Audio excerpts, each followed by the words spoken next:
సమస్త దేశములారా యెహోవాకు ఉత్సాహధ్వని చేయుడి.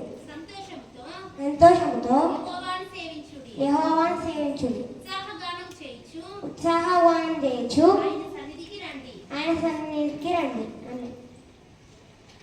ఏముంది అక్కడ? సమస్త దేశములారా అంటే ఒకటే దేశం కాదు, సమస్త దేశములారా యెహోవాకు ఉత్సాహధ్వని చేయుడి.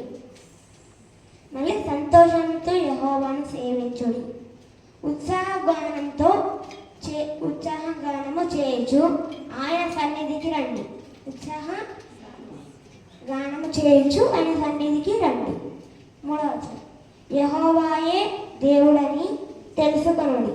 ఆయనే మనలను పుట్టించెను, మనము ఆయన వారము, మనము ఆయన ప్రజలము, ఆయన మేపు గొర్రెలము.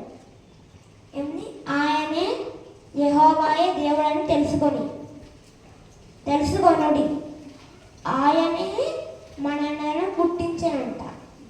మళ్ళీ మనము ఆయన వారమంట, మనము ఆయన ప్రజలము, ఆయన మేపు గొర్రెలము, మనము ఆయన మేపు గొర్రెలము. 2వ మాట లూకా 19 అధ్యాయం.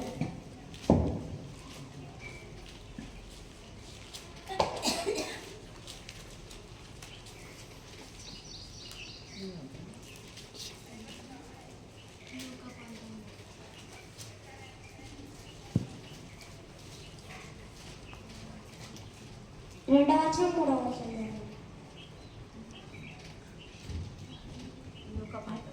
ఆయన శాసనములను గైకొనుచు. 2వ వచనం 3వ వచనం. ఆయన శాసనం 119 కదా, 19 లూకా 19. ఆయన సంచరించుచు యెరికో పట్టణంలో ప్రవేశించి దాని గుండా పోవుచుండెను. ఇదిగో సుంకపు గుత్తదారుడును ధనవంతుడునైన జక్కయ్య అని పేరు గల ఒకడు యేసు ఎవరో అని చూడగోరెను గాని పొట్టివాడైనందున జనులు గుంపు కూడి ఉండుట వలన చూడలేకపోయెను. 4th కూడా. అప్పుడు యేసు ఆ త్రోవను రానయ్యుండెను గనుక అతడు ముందుగా పరిగెత్తి ఆయనను చూచుటకు ఒక మేడి చెట్టెక్కెను. దాని గుండా పోవచుండెను. ఇదిగో సుంకపు గుత్తాదారుడు ధనవంతుడైన జక్కయ్య అన్న పేరు గల ఒకడు ఉండేనంట. ఆయన చాలా ధనవంతుడంట. యేసు ఎవరో అని చూడగోరెనంట. కానీ అతను పొట్టివాడంట, చాలా పొట్టివాడంట. అప్పుడు యేసు ఆ త్రోవన రానయ్యుండుట ఆయన చూచి త్వరగా పరిగెత్తుకుంటూ వెళ్ళి మేడి చెట్టు ఎక్కిందంట. తర్వాత 5వ వచనం, యేసు ఆ చోటికి వచ్చినప్పుడు కన్నులెత్తి చూచి, జక్కయ్య త్వరగా దిగుము, నేడు నేను నీ ఇంట ఉండవలసి ఉన్నదని అతనితో చెప్పగా అతడు త్వరగా దిగి యేసయ్య ఆ చోట వచ్చిందంట. వచ్చినప్పుడు కన్నులెత్తైన వైపు చూసిందంట.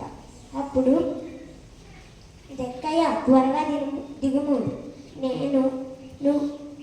నేడు నీ ఇంట నేను ఉందును అని చెప్పిండంట. 6వ వచనం, అతడు త్వరగా దిగి సంతోషంతో ఆయనను చేర్చుకున్నాడు. అతడు త్వరగా దిగినంట, త్వరగా దిగి సంతోషంతో ఆయన చేర్చుకున్నాడంట. 3వ మాటకి ముగించుకుంది.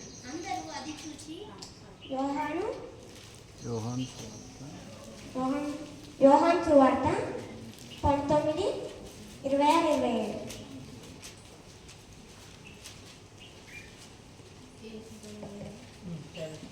యేసు తన తల్లియు తాను ప్రేమించిన శిష్యుడును దగ్గర నిలుచుండుట చూచి, అమ్మ ఇదిగో నీ కుమారుడని తన తల్లితో చెప్పెను.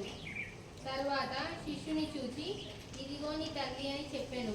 ఆ గడియ నుండి ఆ శిష్యుడు ఆమెను తన ఇంట చేర్చుకొనెను.